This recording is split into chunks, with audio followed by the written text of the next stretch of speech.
There we go. With that, I want to turn our introductions over to Dr. Sonia Holt, who is another psychologist here in Denver and a longtime member of the society. Sonia, you've got the floor. Thank you. Well, I have to say that today I'm feeling quite privileged to introduce three presenters who have put their hearts and souls into providing all of you some potentially very thought-provoking and status-enhancing presentations. I think these are presentations that promise to impact your behavior potential as descriptive psychologists, as psychologists in general, and as persons in the world of people and their ways. Our first presenter, Charles Coté, is relatively new to descriptive psychology, and I look forward to hearing from him and how descriptive psychology fits with the work he has done and is doing. I say relatively new because the other two presenters this morning are highly evolved descriptive psychologists and seasoned veterans at presenting at these conferences.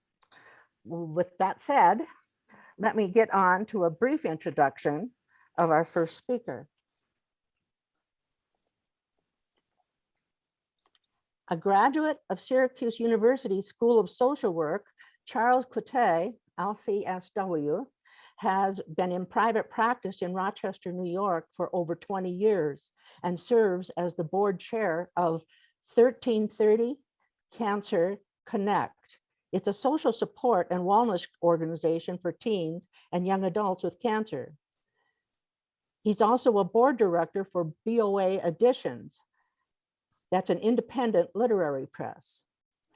He's the author of 2 books of poetry. One is Flying for the Window. The other, I Play His Red Guitar. Coté's work has appeared in a variety of literary journals and magazines. He often teaches creative wellness and writing workshops on the theme of wellness and resiliency in the context of illness and loss. Charles? Thank you, Sonia.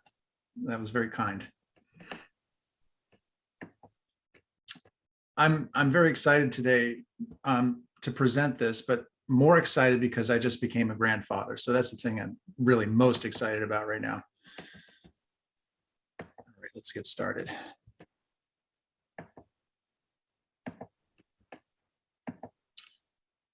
Okay. So Clark Stone's glossary website says that learning descriptive is like eating an elephant. You do it, of course, one bite at a time. We'll be attempting this morning to eat 2 elephants by putting ACT on the table. This has really been quite a year of learning for me, being in my rookie year with the society and my crash course in descriptive. I hope to give 2 versions of the social practice of psychotherapy and consider similarities, differences, and how these might make a difference. I hope it stimulates some discussion on the correspondence and the distinctions between these 2 perspectives towards deriving some value for psychotherapeutic practice. I want to thank Charlie Cantor most of all for mentoring me in descriptive and engaging in a really robust conversation about ACT in a descriptive context this past year. And I also want to thank Ned Kirsch, who gave me, by way of Charlie, feedback on a way to frame this discussion. Of course, I'm grateful to the work of Peter Osorio, Ray Bergner, Tony Putnam, Mary Roberts, Walter Torres, Clark Stone, Wynn Schwartz, Ralph Arrow, Lori, everybody who presents here for your insights on descriptive and its implications for clinical practice. Last year's conference was fantastic for me, and I'm so honored to be a contributor this year.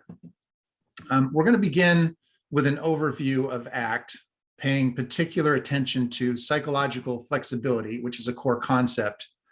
I'll follow this with a discussion of functional contextualism, which is ACT's philosophy, and relational frame theory. From there, we're going to look at a case vignette through ACT and DP lenses, concluding with a discussion on any overlaps and distinctions between the 2. I've significantly changed the demographics of the case that I'm presenting so as to protect this person's identity, and I have his permission to share it with you all today. Much of the information on ACT comes directly from the Association for Behavioral and Contextual Sciences website, as well as material found at the Society for Descriptive Psychology site and Clark Stone's online glossary. I've included a reference page at the end of this presentation, as well as an addendum of slides that dig a bit deeper. And I hope these will be made available on the Society's webpage after the conference. Acceptance and Commitment Therapy, or ACT, claims to be a unique, empirically based, widely researched psychological intervention that uses acceptance and mindfulness strategies, together with commitment and behavior change strategies, to increase psychological flexibility. Psychological flexibility means contacting the present moment fully as a conscious human being, being open and aware, and based on what the situation affords, changing or persisting in behavior in the service of chosen values, or engaged. It's based on relational frame theory. ACT illuminates the ways that language can entangle clients in futile attempts to wage war against their own inner lives. To my way of thinking, this seems to resonate with Descriptive's personal characteristics and world concepts, primarily around social practices and statuses acquired through developmental learning. And we'll talk more about that later. In ACT therapy, people learn how to make healthy contact with private events. That means thoughts, feelings, memories, and physical sensations that have been feared and avoided. Now, ACT emphasizes private events, which doesn't seem to be a descriptive concept, where more emphasis is placed on the reality basis of emotions as a reflection of status, behavior potential, and social practices. However, I think both imply relationship and community, since this is where language develops. It's reinforced there and one's self-concept is born. In ACT, clients gain the skills to recontextualize and accept these private events, to develop greater clarity about their personal values and commit to needed or desired behavior change. To recontextualize here means to transform the stimulus functions associated with operant behavior, or in other words, to create new, more flexible relational frames. And we'll talk more about that when we get into relational frame theory. In descriptive, one might think about the concepts of judgment, motivations, which include reasons and weights. And we might also consider the relevance of one's capacity and learning history. So I want you to consider what else might come to mind or what might be missing for discussion after the presentation. In ACT, psychological suffering is caused by the interface between human language and cognition, and because of experiential avoidance. It's not the client's life that is hopeless, but the strategies of experiential control or avoidance that are hopeless. ACT sees the logic of an avoidance problem-solving system as flawed because it's based on culturally sanctioned language-based rules for problem-solving. These rules are taken for granted, such as equating the presence of unpleasant inner experiences, feelings, thoughts, sensations, with a psychological problem.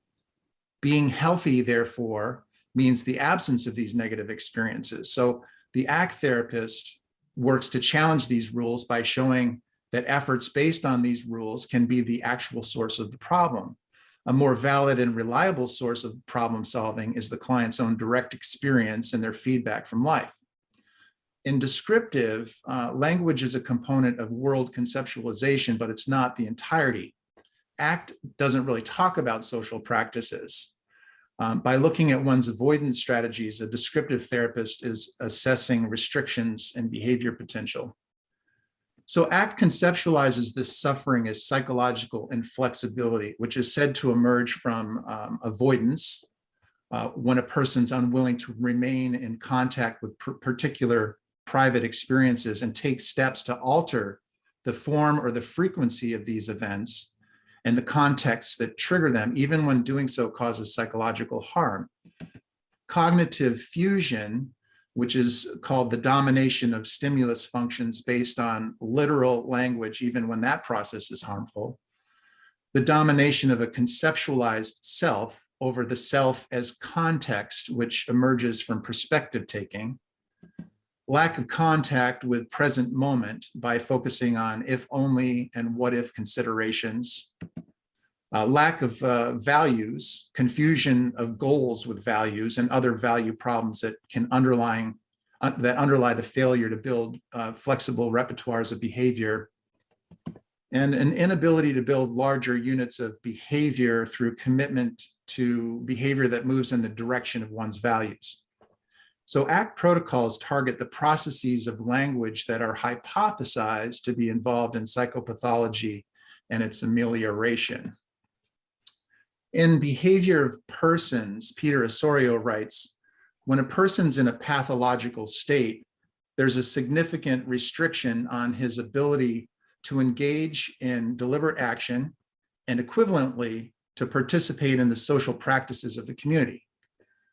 So let's consider how ACT and Descriptive handle pathological states, since it's a fundamental starting point in any case conceptualization and psychotherapy. Any interventions will likely follow that assessment. In ACT, psychological inflexibility restricts committed action, but ACT does not discriminate any particular social practice except what is valued by the client. In Descriptive, the concepts of deliberate action and social practice are equally significant. And as Ray Bergner presented yesterday, one's status affects behavior potential. ACT takes the view that trying to change difficult thoughts and feelings as a means of coping can be counterproductive, but there are alternatives. So here we have experiencing acceptance, practicing non-judgmental awareness of internal events, letting go of what's not in our control. Cognitive diffusion, learning to notice the process of thoughts rather than getting caught up in the context of them. So being open.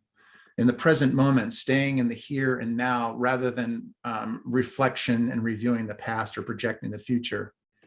Self as context, contacting the observing self, the one that watches and experiences yet distinct from one's inner experiences, or being aware. Values, the process of defining what's most important to you. And committed action, taking steps toward our valued goals, even if it means experiencing uncomfortable feelings and thoughts, or being engaged.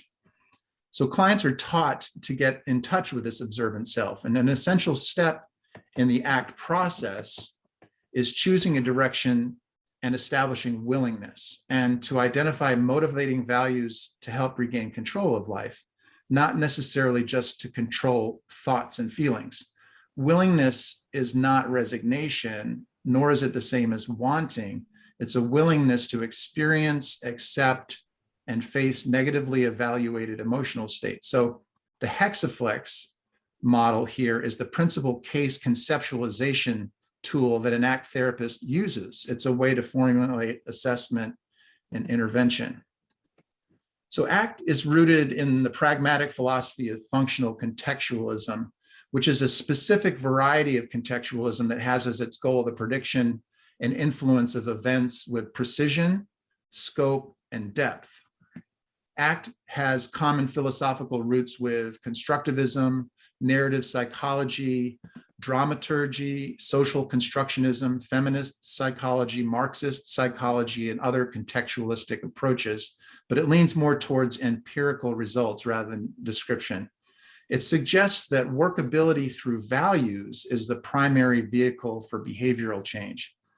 One can go beyond attempting to change thoughts or feelings to changing the content that causally links these psychological domains. Contextualism views psychological events as ongoing actions of the whole organism interacting in and with historically and situationally defined contexts. ACT is based on relational frame theory, and we're going to spend a little bit of time on this because this is probably one of the more difficult concepts to wrap your brain around, or at least for me. Relational frame theory, or RFT, states that the core of human language and cognition is learned and contextually controlled. It's the learned and contextually controlled ability to arbitrarily relate events mutually and in combination, and to change the functions of specific events based on their relationship to others. So language is not arbitrarily applied.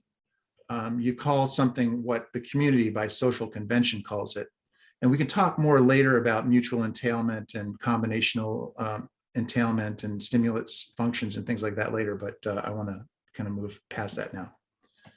RFT was developed by Stephen Hayes out of the University of Nevada and Dermot Barnes Holmes out of Ulster University in an attempt to fill the void in Skinnerian behaviorism, which did not account specifically for language. Errol's presentation yesterday looked at the contributions of Bandura and Kelly in this same regard, though I'm not prepared to go into depth with that. But in RFT, derived relationships that are not obvious get applied systematically to behavior. So you teach a person that a certain object goes with a sound treat, and she will infer that treat is also descriptive of the object. It's both taught and derived. Derived relationships are not explicitly taught. And so relational framing is considered behavior, and relational responding is considered to be operant behavior. So I think we start to see how this tries to identify some mitigating factor between stimulus and response, and it seems that there's an implied developmental theory at work here. Here's a quick, simplified example of derived relational frames where two pieces of information yield 6 relationships. So taught. I am Leroy's brother. I am Rupert's son. Derived. Leroy is my brother. Rupert is my father. Rupert is Leroy's father. Leroy is Rupert's son. So RFT asserts that this has implications for mental health due to possibilities, assumptions, and errors. And while there's a cognitive advantage to derived relationships, because we have this ability to infer, relational framing might, and get ready to groan for this one, derive us crazy at times. So maybe Rupert is not Leroy's biological father. So ACT suggests that despite less exposure to actual pain, humans suffer because of this bidirectionality in language. We judge ourselves, we compare ourselves to ideals, we reconstruct the past, we worry about an imagined future, we have an awareness of death. And the same ability that we have to conquer the world also brings suffering. So while ACT doesn't have any explicit world concept, it focuses on a language concept with regards to its effect on human development and behavior. Descriptive looks at emotional behavior in the context of its reality basis and one's judgment motivations. Descriptive conceptualizes the development of personal characteristics, PC, in the context of one's world capacity, learning history. A descriptive therapist would be concerned about a person's behavior as it relates to status and behavior potential. And as noted earlier, pathology is defined as a restriction in one's ability to engage in deliberate action and or to participate in the social practices of the community. So what are some applied implications? Well, one, human language and higher cognition is a specific kind of learning behavior. RFT researchers have shown that arbitrarily applicable comparisons can be trained as an overarching operant in young children. Similar evidence has emerged with frames of opposition and coordination. And 2, relational frames alter the effects of other behavioral processes. For example, a person who's been shocked in the presence of B and who learns that B is smaller than C may show a greater emotional response to C than to B, even though only B was directly paired with shock. And then 3rd, cognitive relations and cognitive functions are regulated by different contextual features of the situation. So there's some primary implications for psychopathology and psychotherapy that extend from these 3 features. So the first is that verbal problem solving and reasoning is based on some of the same cognitive processes that could lead to psychopathology, and thus it's not practically viable to eliminate those processes. Number 2, much as extinction inhibits, but does not eliminate learning responding. The common sense idea that cognitive networks can be logically restricted or eliminated is generally not psychologically sound, because these networks are the reflection of historical learning processes.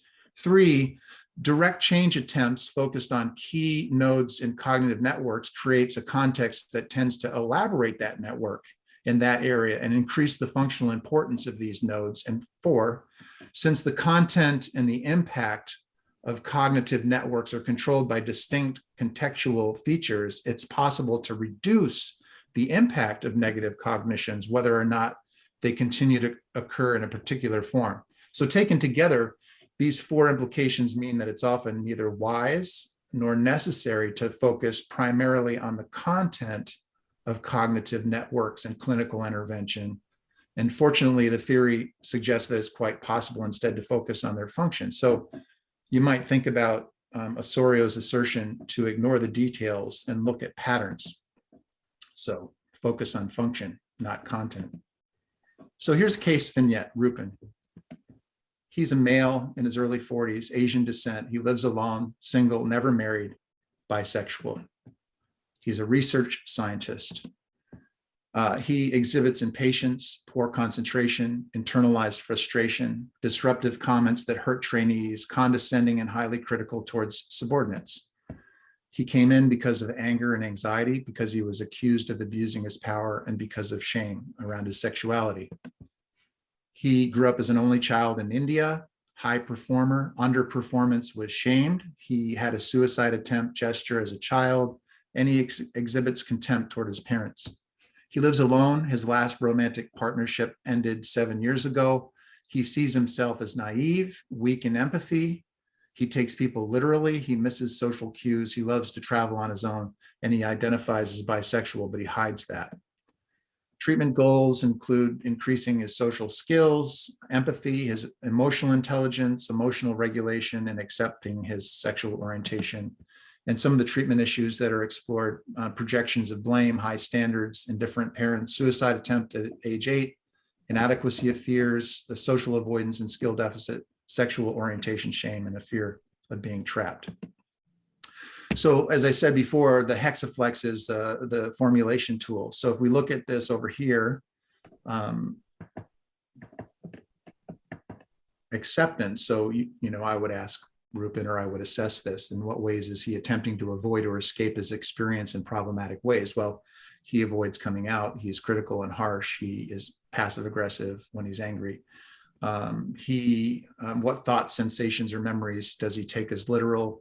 He thinks subordinates are stupid and lazy. He thinks it's too hard for him to express his needs and wants. Present moment, is he present with his experience or stuck in the past or the future? He gets caught up in a lot of what if thinking, or I should have. Self as context. What stuck stories does he have about himself? He thinks of himself as a failure or as an embarrassment to his family. Who and what is most important to him? Emotion regulation, compassion, excellence, discovery, and what behaviors is he already doing or could be doing to move toward who and what matters. So here we look at meditation, social skill, self-compassion, leadership skills.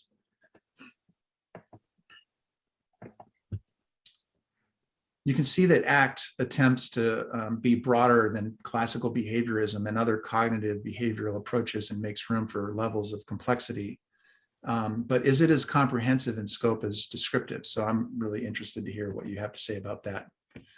Another tool that an ACT therapist uses is a life map. So in this case with Rupin, he felt betrayed by a colleague that he had worked with who had come to rely on, who took a position somewhere else, which was a promotion. But he felt betrayed by this and he was angry. So I draw this horizontal line and a vertical line, a circle in the middle, put his name there, and I say, we're going to be noticing some things. And then I ask him, how do you act to get away from this painful inner experience that you're going through with this colleague? Well, he speaks harshly. He stops interacting with people who upset him. He mindlessly watches TV. He avoids work. He oversleeps. He shuts down, lacks focus. What thoughts, feelings, sensations, or memories get in the way? Anxiety, I didn't do enough. It's my fault. What if I can't find somebody who's as good as he was? Or I keep getting underperformers. Or guilt, I should be happy for him, but I'm not. His sadness, I'll miss him. His anger, my employees are stupid and lazy. Why do I keep getting underperformers? What and who matters most? Discipline, focus, motivation, even temper, open to feedback, resilience, clear communication, better relationships. What could be done to move toward what matters most? Keep in touch with former employees, network, consult with colleagues, create a clear job description, work with the HR department, practice meditation, study relationship skills. And then we'll notice some other things. I'll say, these things on the left side of the vertical line are things that move you away from what matters most. And to the right, these are things that move you toward that. What we're looking to do is to help Ruppman accept these thoughts, feelings, sensations, and memories, to let go of avoidance strategies, to connect with his core values and to grow, to make changes. From a descriptive perspective, the act of noticing might be seen as expanding the number of circumstances a person might consider when making judgments. What and how a person tries to escape might be seen as a behavioral restriction, their pathology, if you will. What could be done would be attempts to increase behavior potential and status. What and who matters most would be a consideration of reasons and weights. In descriptive psychology, every emotional behavior has a reality basis and a corresponding type of behavior you're motivated to engage in when you detect that reality basis, according to Peter Osorio. Emotion is a learned tendency to act without deliberation unless it can be overridden. So here is his paradigm case for emotional behavior, the lion in the room. And as you can see, under the K parameter here, there's a perception of danger, and it's connected to this desire to escape danger, which produces an emotion of fear, and then a desire to run out of the room to escape the danger. And of course, there's an implied capacity and a learning history here. Unless I don't perceive it for what it is. Maybe I think the lion's actually a kitten, or I'm acting on another motivation that takes priority, or I'm unable to engage in any such escape behavior, or I mistakenly think that what I'm doing is something else, or I miscalculate and my behavior miscarries. So there's this maxim in descriptive that I'm sure most of you are familiar with, that states that if a person has a reason to do something, they will, unless they have a stronger reason not to. So I find it interesting to consider how descriptive and act correlate with regards to Osorio's assertion that you can act on what you know rather than how you're experiencing a particular situation. In certain contexts, that obviously, if there's a lion there, well, you know there's a lion there and you want to act on that reality. But for instance, let's say I see double. This is an example that Osorio uses. I see double when I'm drunk, but I know that that's not the way things really are in the world. So whatever I take as real is what I'm prepared to act on.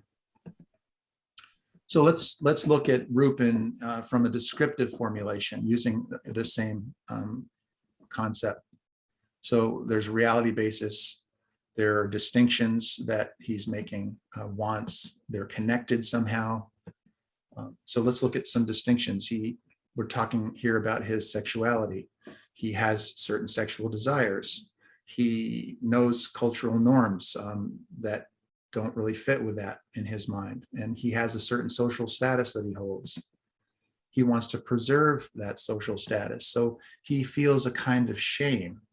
And on the performance achievement side, he might withhold that information about his bisexuality.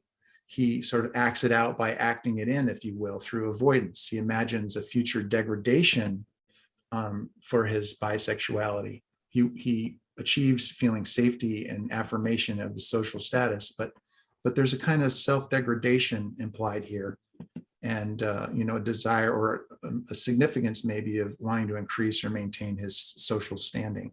And of course, there's a family history and a sexual history and a learning history and all of that. But what happens in therapy? By looking at these painful experiences, it's no longer kept private. The community of the therapist client leads to a reassignment of sexuality from shameful to acceptable. So it's interesting now to connect this to his degradation of employees. So he degrades others. He feels this anger because he wants to preserve a certain social status. He ends up harming them. He's wanting to try to restore behavior potential. And maybe we then sort of see him in a status assignment, self-status as a judge, or in the eyes of others as judge.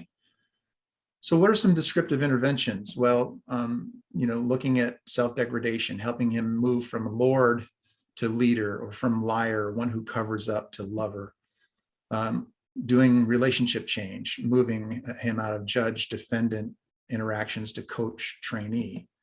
Looking at the significance of passive aggression. Is it protection? Is it punishment? Looking at the status conflict he had as a child, the untenable position he was put in, his reasons to be angry, not being able to express that anger directly, and then acting out in defiance in this sort of way. Maybe we look at him in through the lens of actor, observer, critic, and see him in a super critic position. Model social practices, O2, C2 kind of mentoring, engage in deliberate action, and enhances behavior potential. See his travel as a way of enhancing behavior potential. So looking at this through the life map lens, let's look at the distinctions between ACT and descriptive. So how do you act to get away from painful inner experience? Well, an ACT therapist looks at function and context of behavior. A descriptive therapist looks at reality basis, status, assesses behavior potential. What thoughts, feelings, sensations, or memories get in the way? ACT is looking at mindfulness, cognitive diffusion, descriptive reasons, distinctions, status. What and who matters most? ACT elicits core values. Descriptive looks at motivation tied to emotion, the judgment diagram. And as Ray talked about yesterday, going for core values as well. What could be done to move toward what matters most? An ACT therapist really focuses on developing SMART goals tied to values. Descriptive looks at status accreditations and enhance behavior potential. So in ACT treatment, these are some of the things an ACT therapist would do. Functional analysis, looking at escape, avoidance, and control strategies, helping somebody know their hooks, mindfulness practice, perspective taking, self-compassion, connecting to the future self, engaging in life through evoking values, SMART goals, and purposeful steps. In descriptive, status dynamics, relationship formula, world reformulation and construction, significance, behavior potential, actor, observer, critic, judgment diagram, social practices, ability to engage in deliberate action. And descriptive gives many ways to describe persons depending on what you want to emphasize or what the situation calls for. So now looking at the same thing in a descriptive framework, in the distinction parameter, ACT is looking at mindfulness and context, descriptive therapist, circumstances, states of affairs, reality basis. In the want parameter, values, accepting, avoiding on ACT, and then descriptive reasons, weights, motivation. In the performative achievement parameter, moving toward what matters for ACT, enhancing behavior potential for descriptive. And in the know-how, ACT is dealing with relational frames and hexaflex flexibility, psychological flexibility. And then descriptive is looking at capacity, history, social practices, world. So what are some distinctions and overlap? If pathology is seen as a restriction in one's behavior potential, then from an ACT perspective, cognitive fusion would be a restriction, as would avoidance in clinically relevant contexts. Being stuck in the past or anticipating the future could be restrictions, again, in certain contexts. Seeing oneself as the sum of what happens to them versus seeing oneself as having things happen is a restriction. And some emotions may lead toward restrictions and behavior potential. In descriptive, problems are restrictions. In ACT, there are moves away from committed action tied to values. A descriptive therapist is an accrediting person following Bergner's policies. ACT therapists are reinforcers of successful acting or value-based acting. And I think both create a conceptual framework that orients the therapist to the behavior of persons, including the therapist. This is a fun exercise that Charlie and I did on trying to look at, distinctions and overlap. And of course, this is open for discussion. But on the RFT, relational frame theory, ACT side, you've got this notion of arbitrarily derived relating. You've got language and cognition being the source of psychological problems. You've got social convention. You've got empirical results and very heavily researched. In descriptive, you've got this notion of world concepts, social practices, language, which is verbal behavior embedded in community and social practice. You've got this not being as widely researched. And then things that I think probably they share, and again, open for debate, but this notion of context, meaning, significance, values, judgment, life map, status dynamics, degradation, the actor, observer, critic, distinctions, deliberate acts, pathology, and behavior potential. And with that, maybe we could talk about what you think. So I'm going to stop the share and we can go into a discussion phase. Thank you, Charlie. That was excellent. And again, I'll just make a comment to kick this off, which is, I've always been struck by the similarity between ACT's concepts of functional contextualism and descriptive psychology's idea of significance. And I remember Osorio was saying to me, that significance is completely context dependent. And he made gave the example of if you look at like research data, just data points, 1, 0, 7s, whatever in the little boxes you have as a score, doesn't mean anything. You have to put all that stuff into context, and then you get the significance. But again, I think that's a primary embeddedness from both perspectives. That's great. It's been interesting for me this last year trying to incorporate these two concepts. And now when Charlie and I were talking, I started finding myself thinking more and more like a descriptive therapist and almost sort of gravitating more toward that, probably because I'm wanting to learn it. And one way that I learn is by incorporating. So when I was putting this together, I started wondering, was I just sort of like melding them together and not really looking for distinctions? I might have some blind spots, so I'm really interested in what people think about that.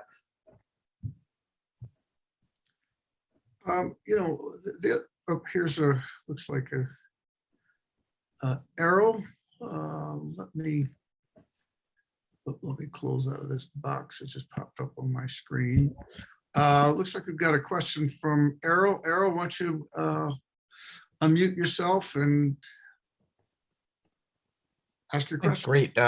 Thank you for that great presentation, Charlie. That was awesome. And I am definitely gonna dig into some of the relational frame theory stuff. That was extremely interesting that I didn't expect. What I wanted to just mention was you had brought up a concept of kind of sort of reaching a consensus about the concepts that we're using, that in some sense, the concepts were sort of agreed upon by the group. I'm trying to remember remind me of the term that they use in RFT for that. But it had come up on the left side of the Venn diagram that you brought up also. Of the arbitrary relating. Yeah. Yes, arbitrary relating. So what is, I think, another interesting overlap that might move that into the shared Venn diagram is in meaning and symbolism. Osorio talks about objectivity versus subjectivity. And he basically makes the claim, I'm paraphrasing here, that that what makes something objective is that we both agree on what we're calling it, and that it calls for no further explanation. Not that that we've identified what the real thing is, and that barring that, we're dealing with a subjective object or a subjective description of an object. And so it seems in some ways like there's a similarity there. I think that's a really interesting feature of any kind of conceptual system, for them to have a definition of how they're identifying what the objects and processes and events are. But in both of these cases, it seems like consensus. Once we reach a consensus, and it's kind of also just on a side note, reminds me a little bit of like how descriptive attempts to do a the paradigm case formulation. It's like, well, we'll start with an example that most of us can agree on, and then kind of work from there. And I'm just wondering if you could also, I also had a question earlier. You mentioned the idea of kind of a person relating to themselves as context.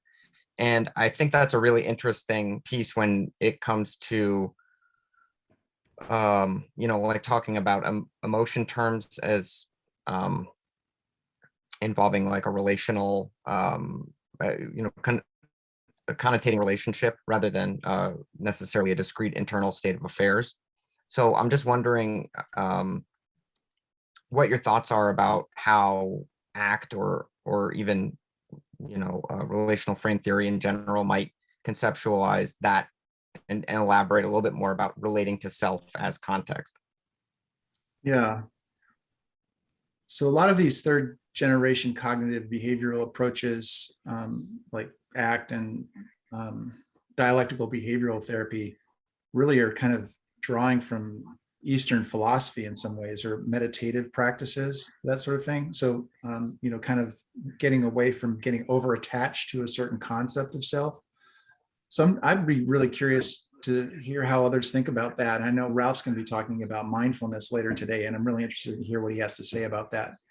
I mean, I think maybe one thing it does, and I'm not sure it's describing it exactly from a descriptive perspective, but it allows for a consideration of more perspectives, a consideration of, I guess what Ralph was what Ray was talking about the other day, ways to move towards self-concept change, so you're not getting stuck in a story about yourself, you're actually able to observe.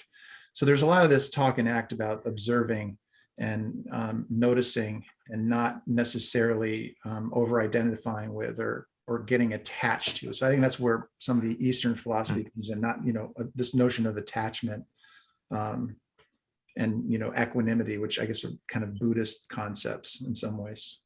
But it's, it's something that they're really starting to research. There's big interest in mindfulness practices, mindfulness-based cognitive therapies and whatnot. So I don't know if that answers your question, but it's kind of what I've been thinking about. We've got a couple more questions in the queue. Ann T, if you can unmute yourself and go ahead and ask your question. Well, hi, thank you for the really excellent presentation.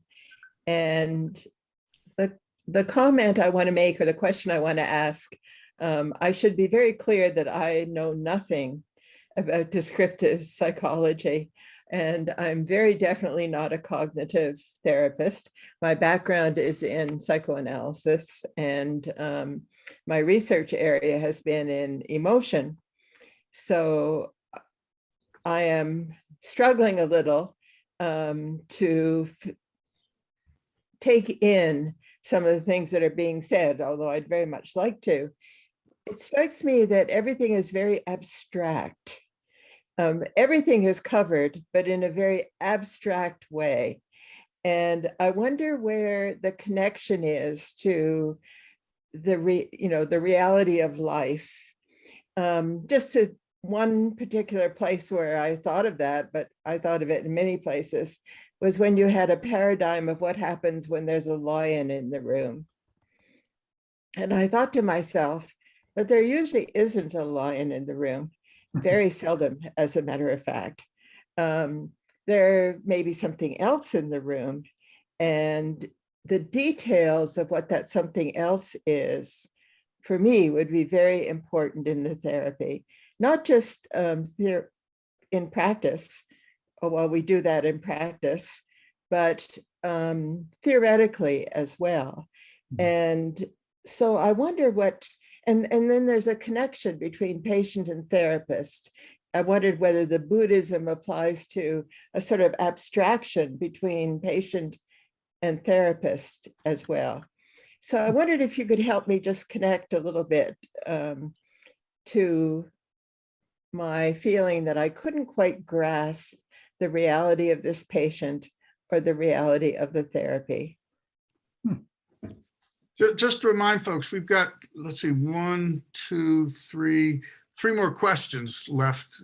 So just to divide our time up. Yeah, I think, I mean, it's an excellent question. I think in therapy, there's a community that develops between the client and the therapist that has a lot to do with, in Descriptive, being a status accreditation kind of role. And it's all about having an authentic relationship, being a credible person, being somebody who is trustworthy, somebody who is connected to the reality and very empathic and seeing things clearly for the way that they are. So it's hard to present a case, I think, in this kind of format and bring it to life, because there's so much more conversation back and forth and time that you take to try to understand a person's experience. I think when you present it here, it does have a tendency to abstract itself because you're sort of condensing it, maybe. But I heard yesterday, Anne, you talked about being a creative writer and having a cancer experience, and of course that's my interest too. And poetry is all about really concrete experience, being in the here and now, being in the moment. So I'm not sure I'm most qualified to answer that question. I don't, maybe other people have some comments on that, but it's a great question. Thank you. When is our next questioner? When, then Tricia, Sonia, Lori, and Mary. Let me begin with a quick assertion, which is there is no descriptive psychology therapy. There is no particularly descriptive therapy. There are status dynamic approaches that are associated with members of this community, but there is not a descriptive therapy per se. There are manners of treatment that have evolved within this community. We've had in past years a wonderful presentation on motivational interviewing. What you just gave, I think, is an elegant explication of ACT. As some of you know, I'm classically trained as a psychoanalyst. The point about these reminders is that the questions that are central to our subject matter are whether of the pre-empirical question of whether the logical form, whether the argument violates the person concept, whether the concepts that are being applied prevent people from talking about people as such. And what is so elegant about both, say, motivational interviewing, about ACT, is the recognition of intentionality, the recognitions of choice, the honoring of persons as persons. And I think part of what I think has happened often is that the community has represented, especially through the very developed work of Ray Bergner, a very specific approach that has a very wide application. There's no particular empirical research on descriptive psychology as therapy because there is no therapy that is specific to descriptive psychology. Any intelligible set of social practices that engages with the problems of people should be something that could be clarified through these instruments. And I'll just stop with that. I realize it's a provocative comment, but I think it does often confuse people. A lot of my work has been to try to clarify some of the conceptual dilemmas in psychoanalytic theory through some of the methodologies, the conceptual methodologies that we've seen in descriptive. And that's a good deal of what my writing has been about. And that's really helpful for me to know, being so new to this. So thank you for clarifying that. I think it's an illusion that is often created. And it's an illusion because many of us have styled our work from what we learned specifically from the manner in which Peter Osorio practiced, the manner that Ray has beautifully written about over the years, and work that has been central to certain members of the community. But it has also at times led people to wonder about if their presentation of things is not in fact something that has a place within the community. We saw this some years ago when we looked at dialectical behavior therapy, which in a sense is an extraordinarily useful set of KH practices, know-how practices, skill practices. And I'll stop with that. Okay. Thank you, Wynn. Let me go to the next questioner, Sonia. Sonia, unmute yourself and you've got the floor. Okay, thank you. I guess my comments are going to be responsive to some of the things other people have brought up. But when I teach and have had the great opportunity to teach over the past few years, introduction to psychotherapy to the doctoral students, I always start out with the fundamental 3 policies that Pete gave us that I think are actually fairly universal across all approaches. And I let students know that their therapy is probably not going to be any good unless they have these 3 policies operative in their way of relating to their clients. The 3 operative policies, of course, are treat the person as a person, show them what sense they make, and be on their side. And the format for that is a conversational format using ordinary language. And I guess I was wondering to what extent that kind of thing is emphasized in the ACT approach, and wanted to reiterate that that's, although there is no descriptive psychology therapy, I think those 3, at least those 3 policies are fundamental to all therapy.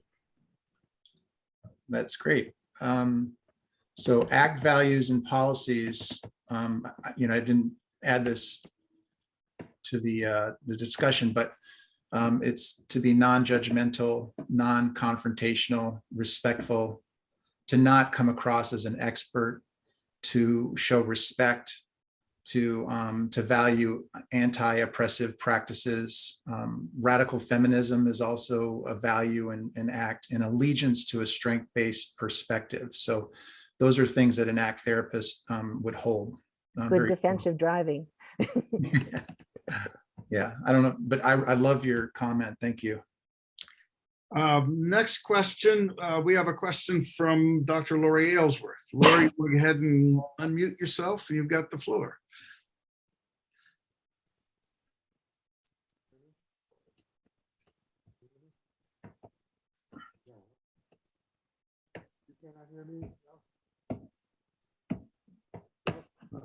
Lori, you there? Yeah, you cannot hear me? Yep, I can see you now too, which is good. Oh, okay. Well, Charles, that was a fabulous presentation, and I can't believe you've been studying this for a year. You had mentioned wanting some feedback from the group. Mhm. And I thought that if you could bring, that screen where you had the overlap between ACT and descriptive, and somehow if we had that accessible, then we might be able to mull it over. It's not the kind of thing that would come up right quickly, but something to ponder. And I think, people might have some other thoughts and you have dialogue and so forth. But that would just be because it's been so well thought out and developed up to a certain point.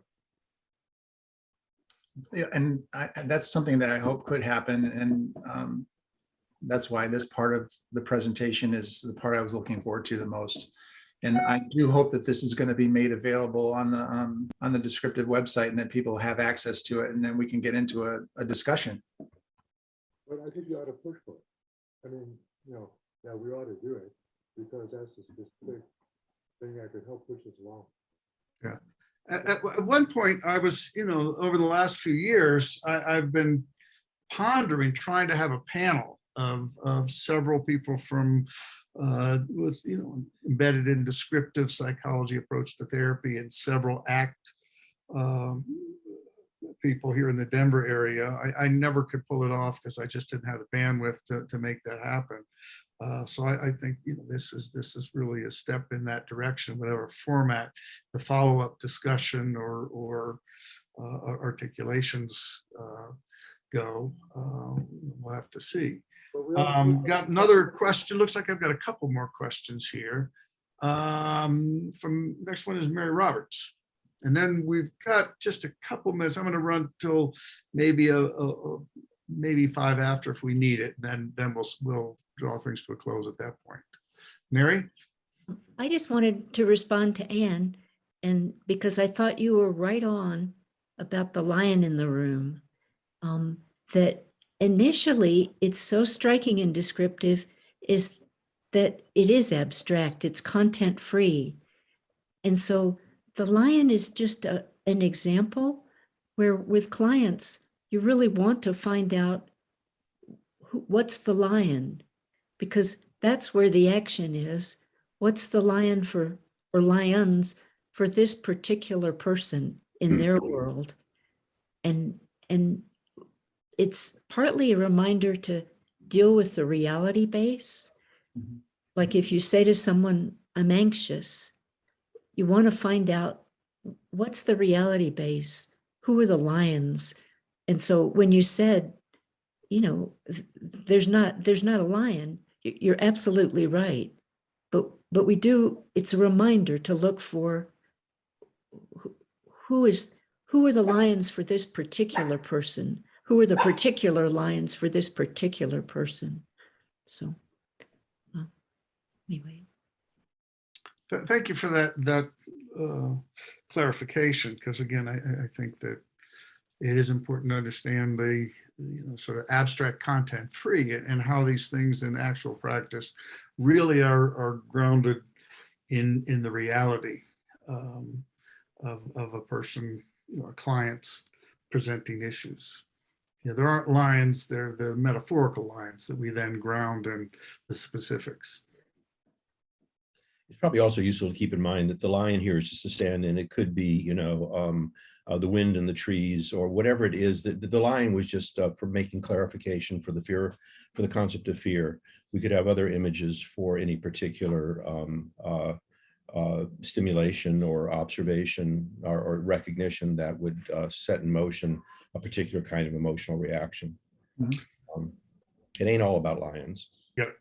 It looks like we've got one more person has raised their hand for a question. We'll take that last question and then we'll stop. Jane Littman, if you want to unmute, you've got the floor.